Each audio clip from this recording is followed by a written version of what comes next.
মালয়েশিয়ায় প্রবাসী আর্ট মেলায় প্রথমবারের মতো অংশ নিল বাংলাদেশ। সরিয়াতা রিসোর্সেস এবং আর্ট মার্কেটের আয়োজনে অনুষ্ঠিত এই মেলায় অংশ নিয়েছে বাংলাদেশ সহ 11টি দেশ। বৈচিত্র্যময় বাংলাদেশি পণ্য, বিশেষ করে হস্তশিল্পের ভূয়সী প্রশংসা করছেন দর্শনার্থীরা।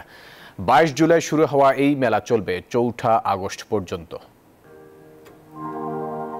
বাংলাদেশ এই প্রথমবারের মতো মালয়েশিয়া ও প্রবাসী আর্ট মেলায় অংশগ্রহণ করেছে। কুয়ালালামপুরে প্যাভিলিয়ন দামানসারা হাইটসে চলমান এই মেলায় অংশ নিয়েছে বাংলাদেশ, কাজাখস্তান, হাঙ্গেরি, চীন, Vietnam, Korea, Bharat, Pakistan, Moldova, Uganda, স্বাগতিক মালয়েশিয়া সহ 11টি দেশ।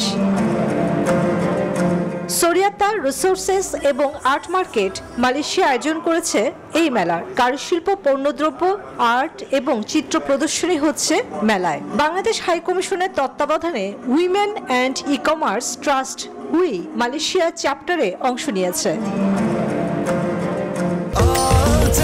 স্বাস্থ্যকর অল টাইম হানিকম, সব সময় all time healthy life.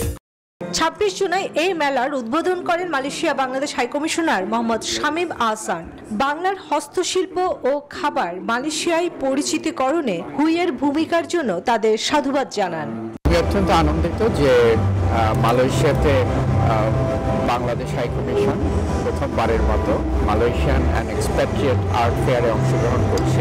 High commission, সরকার এবং কমিউনিটি সবাই একযোগে মালয়েশিয়াতে আমাদের পণ্যের আরও বড় বাজার সৃষ্টির জন্য কাজ করে যাব।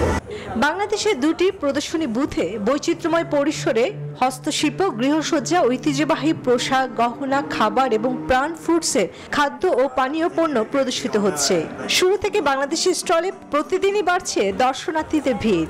22 জুলাই শুরু হওয়া 13 দিনের মেলা চলবে 4 আগস্ট পর্যন্ত।